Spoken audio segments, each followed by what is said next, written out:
আল্লাহ বলেন আমি আল্লাহর আয়াতকে সামান্য মূল্যে বিক্রি করো না।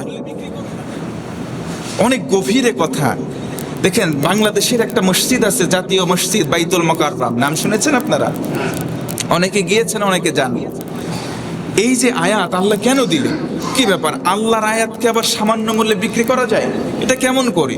একটা উদাহরণ দিলে আপনারা সহজে বুঝে যাবেন। আল্লাহর আয়াতকে সামান্য মূল্যে বিক্রি করে তারা ধান্দাবাজ মৌলবী। যারা ধান্দাবাজ মৌলবী কারা?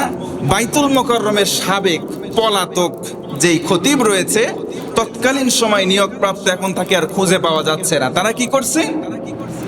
কথায় কথায় খুনিদের নামে, চোরেদের নামে দোয়া করে জান্নাত পর্যন্ত পাঠাইছে। সামানাং কলিলা, অল্প মূল্যে কোরআনটাকে তাদের কাছে বিক্রি করেছিল।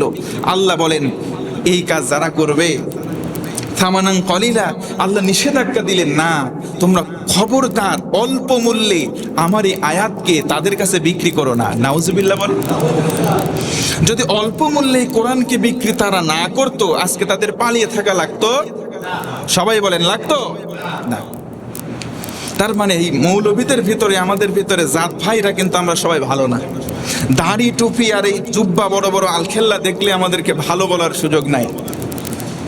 কারণ সব চাইতে বড় পাগড়ি পড়তো আব্দুল্লাহ ইবনে উবাই।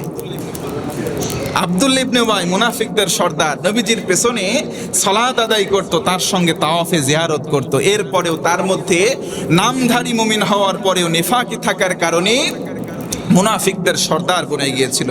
আল্লাহ বললেন ওয়া ইয়া ফাত্তাকুন, তোমরা আল্লাহ সচেতন হও। কার সচেতনতা হতে হবে?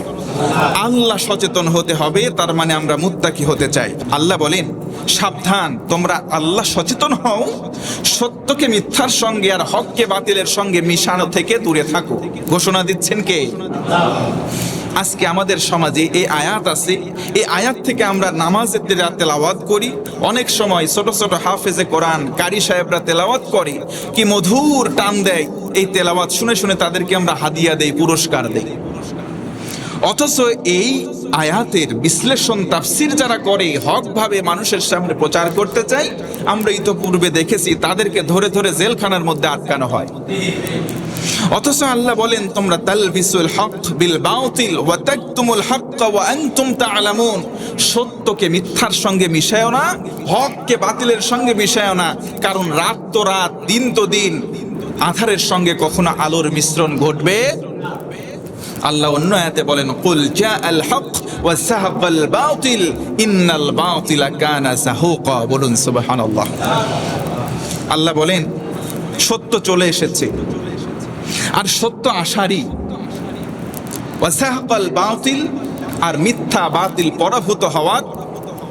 ইন্নাল বাতিলা কানা যাহুকা, কারণ মিথ্যাকে বাতিলকে আমি আল্লাহ হেরে যাওয়ার জন্যই সৃষ্টি করেছি। আল্লাহু আকবার। তার মানে আপনি আমি সত্যপন্থী হব। কি পন্থী? হকপন্থী। সবাই বলেন কি পন্থী? হকপন্থী হতে হবে। কারণ আল্লাহ বলেন হকের জয় আজ অথবা কাল হবেই হবে। সিকিউরিটি বা গ্যারান্টি দিচ্ছেন কে? ইন্নাল বাতিলা কানা যাহুকা, মিথ্যা আজকে হয়তো পরাজিত হয় নাই, জয় ভাব দেখাচ্ছে, কিন্তু আল্লাহ বলেন মিথ্যার জন্ম আমি আল্লাহ দিয়েছি হেরে যাওয়ার জন্য। কারণ মিথ্যা আজ আছে তো না, বিদায় নেবে। হকের জয় হবেই হবে। ঘোষণা কার? আল্লাহ। মন খারাপ হচ্ছে? সামনের দিকে যাওয়া যাক। ওয়া আকিমুস সালাত, আল্লাহ এবার আরেকটা আদেশ দিচ্ছেন, তোমরা নামাজ কায়েম করো। কি কায়েম করো? নামাজ কায়েম করো। ওয়া আতুজ যাকাত, আর যাকাত প্রদান করো। ওয়ারকাউ মা'আর রাকিঈন, আর যারা বিনয়ী, নম্র, ভদ্র, মানুষের সঙ্গে মানবতার হাত যারা উন্মুক্ত করে দেয়, তাদের দলভুক্ত হয়ে যাও। সুবহানাল্লাহ বলে। একটু জোরে বলেন না সুবহানাল্লাহ। আপনাদের কি রাজনীতি গন্ধ লাগছে নাকি? হ্যাঁ, তো একটু আমার সঙ্গে কথা বলেন। রাজনীতি মনে হচ্ছে নাকি? একবারে আমি সরাসরি শুধু আয়াতের অনুবাদ করতেছি, আমি তো ভিতরে অত বিশ্লেষণ করতেছি না। আল্লাহ বলতেছেন আকিমুস সালাত, নামাজ কায়েম করো। আদেশটা কার? নামাজ কায়েম কারে বলে? আল্লাহু আকবার বলে নামাজ পড়ে চলে গেলাম, এটা নামাজ কায়েম না। নামাজ কায়েম আমি সংক্ষিপ্ত ভাবে বলি, সমাজের মধ্যে আমি নামাজ পড়ব, অন্য যারা মুসলমান যাদের উপরে নামাজ ফরজ তারাও নামাজ পড়বেই। এই পজিশন তৈরি করাটার নামই হচ্ছে নামাজ কায়েম করা। সুবহানাল্লাহ বলেন। পৃথিবীতে এমন দেশ আছে কিনা আমি জানি না, মুসলমান অধ্যুষিত দেশ। আমরা বিশ্ববিদ্যালয় অঙ্গন যখন শেষ করেছি, আমাদের মতো মানুষদেরকে টার্গেটে রাখা হতো, কারা কারা নামাজ পড়ে দেখো, কারা কারা নামাজ পড়ে, তারা হচ্ছে জামাত, তারা হচ্ছে শিবির, আর তারা হচ্ছে রাজাকার। এইরকম ভাবে আমাদেরকে ট্যাগ দেওয়া হতো। অথচ এই নামাজ পড়ার আদেশ দিচ্ছেন কে? আমরা মাঝে মধ্যে বিকেলবেলা করতাম কি, আসরের পরে নামাজ আমরা যারা পড়েছি 5-7 জন, আমরা মসজিদ থেকে বের হয়ে অন্যান্য ভাইদের কাছে যেতাম যে ভাই তোমরা তো নামাজ পড়ো নাই, নামাজ পড়া তোমার জন্য আবশ্যক, নামাজটা পড়তে হবে। আমরা এই দাওয়াতি কাজ করতাম। সুবহানাল্লাহ বলেন। আচ্ছা বলেন, এই যে এটা দাওয়াতি কাজ করাটা, এই আদেশটা দিচ্ছেন কে? তাহলে এই কাজটা করা যদি রাজনৈতিকভাবে অন্যদিকে আপনি ট্যাগ দেন, আপনি তো মুসলমান ঘরের সন্তান হতে পারেন না, আপনি সরাসরি কাফের। আল্লাহ বলেন মান তারাকাস সালাতা মুতাআম্মিদান, আল্লাহ রাসূল বলেন মান তারাকাস সালাতা মুতাআম্মিদান ফাকাদ কাফারা, যে ব্যক্তি ইচ্ছা করে নামাজকে ছেড়ে দিল, সে মুসলমান নাম থাকতে পারে, সে মুসলমান নয়, সে কাফের হয়ে যায়।